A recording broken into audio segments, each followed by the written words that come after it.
fans, to another video on the island. I extremely appreciate you tuning into this week's video about us talking about Damien Williams. Just real quickly, leave a like if you appreciate the analysis. If you want to see more videos, please hit that subscribe button, and I will be trying to post as much as I can during this off season. I know I've been lacking a little bit, but trying to get back into it. But with that, we're talking about the Damien Williams signing by the Chicago Bears. And, as a player, I'm going to address him as a player and then how he fits into our offense. I like him as a player. He's an agile player. He's shifty. He runs hard. He can catch the ball out of the backfield. And he still gets yards after contact, which, for a smaller back is pretty impressive. Obviously, being in an offense like Kansas City, coaches know how to use him. They play him to his strengths, and, he looked really good, straight up. There's no other way to say it. It was a big piece in that Kansas City win over the Niners in the Super Bowl by, all of his passes out of the backfield that he caught really took the pressure off Tyreek Hill, Sammy Watkins, Travis Kelce, and the defense had to kind of shift their priority for just a second. And then, as you know, the Kansas City Chiefs came roaring back. So, he was a really undervalued piece in that Super Bowl win. But, I like the signing. Now, in terms of him in our offense, I don't see how it works, you guys. I don't know where he fits in, because he kind of reminds me of Mike Davis. Mike Davis was kind of a under the radar back, pretty shifty, not as shifty as Williams, but was still, he was pretty agile. Couldn't catch the ball in the backfield as well as Damien Williams, but could still, if you watched him in Seattle and you watched him in Carolina this past year, he showed an ability to, be somewhat fluid catching the ball out of the backfield. Wasn't going to be like a fullback where you just throw it to him and it just hits his hands and it drops. But, with the whole Mike Davis situation, I liked it. He was a really, low-key back. No one really knew. He was kind of a mix between, power and agility. But, we showed that we didn't know how to use him. I mean, we just pretty much abandoned him and didn't involve him in our run game whatsoever. I mean, I don't know if you guys remember, he was here 1 year, and then we let him go and took like a $3 million cap hit. And it was like, what do we do? Why are we letting him go? Like, obviously, we overpaid him because the fucking Bears don't know how to manage a goddamn salary cap to save their mother's life. It's incredibly infuriating, but as for football play, Nagy showed he didn't know how to use him. I mean, and just taking that, Nagy showed he didn't know how to work with him. And you look at David Montgomery, who our bell cow back is, and Nagy really didn't show he knew how to use him either. I mean, David Montgomery, 2019, that boy was literally running for his life. I mean, that boy was making plays out of nothing. And the fact that he got to, 900 yards was a miracle. I mean, that was like probably a good 450 of those yards were coming after contact, where he was just trying to get extra yardage or making people miss in the backfield. But, it wasn't until Nagy gave up play calling, which was week fucking 11 this year, for David Montgomery to finally start popping off and become a centerpiece in this offense, become the bell cow back that we envisioned him to be. So Nagy's already shown he didn't know how to work with Davis. He struggled using Montgomery. And then you look at Tariq Cohen, and it's like, where does Tariq Cohen fit in all of this? I mean, he's still, as much as I love Tariq and I love what he brings, he's still a gadget player, but he's still a gadget player. I mean, you can, back when Jordan Howard was here, you threw him in, but Nagy made it so obvious that it was going to be a pass that, whenever you knew Jordan Howard was in, it was like, okay, this is probably a run, or he's going to be in the backfield to block. Like, it was just things the defense could pick up on really easily. But, even since Jordan Howard left, we still really haven't found a role for Tariq Cohen. I mean, I know this year he was injured, so that makes it kind of difficult to evaluate. But 2018, 2019, he was still really only a gadget player who, what's his role in this offense right now? Is he, especially with Damien Williams, is he the third string? Is Damien Williams the third string back? Is Tariq Cohen the third string back? Are we going a three-man rotation? Like, these are just some of the questions that are crossing my mind, because, It's like, okay, let's take scenario one. David Montgomery is our bell cow back. He's getting the priority of the carries.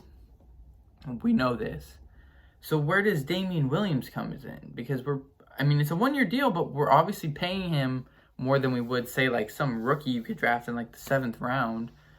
Because you can find a running back whenever. There's no issue finding running backs later in the draft. But so David's gonna be our bell cow, and then Tariq and Damien Williams are now gonna split time. If they're kind of doing the same thing, if they're both catching passes out of the backfield, one of them's gonna have to. Someone's gonna have to take the hit in play time. So there's that. How are you going to split? If it's David's the bell cow, how are you splitting between Tariq and Damien? Then you go to the other half. Well, you know what? He's going to be kind of the change of pace back. It'll be, just Montgomery's power. Tariq Cohen's kind of agility. He'll be our middleman.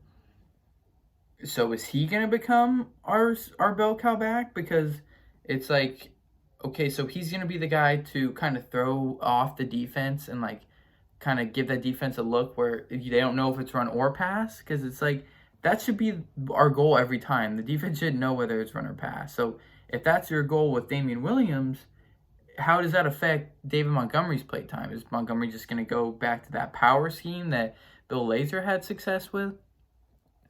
I just don't know. I don't know where he fits in or how this works, considering you already gave Tariq an extension. So it's like, you're signing a veteran to come in to just be a depth piece? If you want depth, there are probably cheaper options. You could probably go to the draft and get someone there late in a round. If you really want just a third string back, guys, it's not that hard to find. But going out, paying a veteran, and just kind of looking at how he's going to fit in, I'm having a tough time, figuring out what their plan of action is. And you compound that with Nagy's ability to just not know how to use players. Biggest example, Trubisky. It took till fucking week 11 for him to give up play calling and for Mitch to actually look like a good quarterback for once with those play action boots. He looked comfortable. He looked good. But that wasn't Nagy. And then we get to the playoffs versus the Packers and the Saints, and we abandon it. We go back to what we've been doing, and we fucking suck, and we lose. But we're punting when we're down 17 in a playoff game to the Saints with 4 minutes left. There you go, Matt Nagy. Way to fucking brainstorm, bro. Really throwing off the NFL with those moves. Pathetic. That's just the biggest example.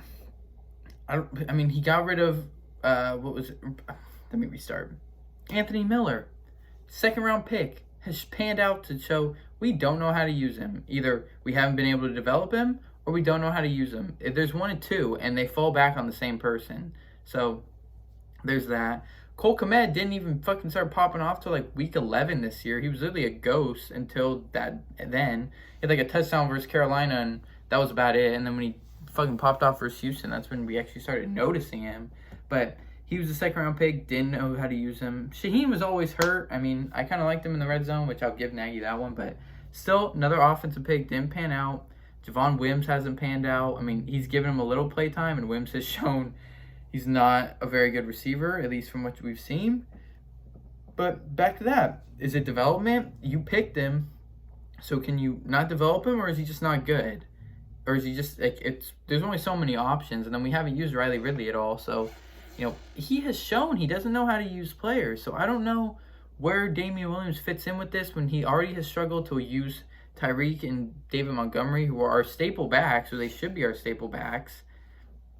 If he's depth, okay, you could probably get a cheaper option in the draft.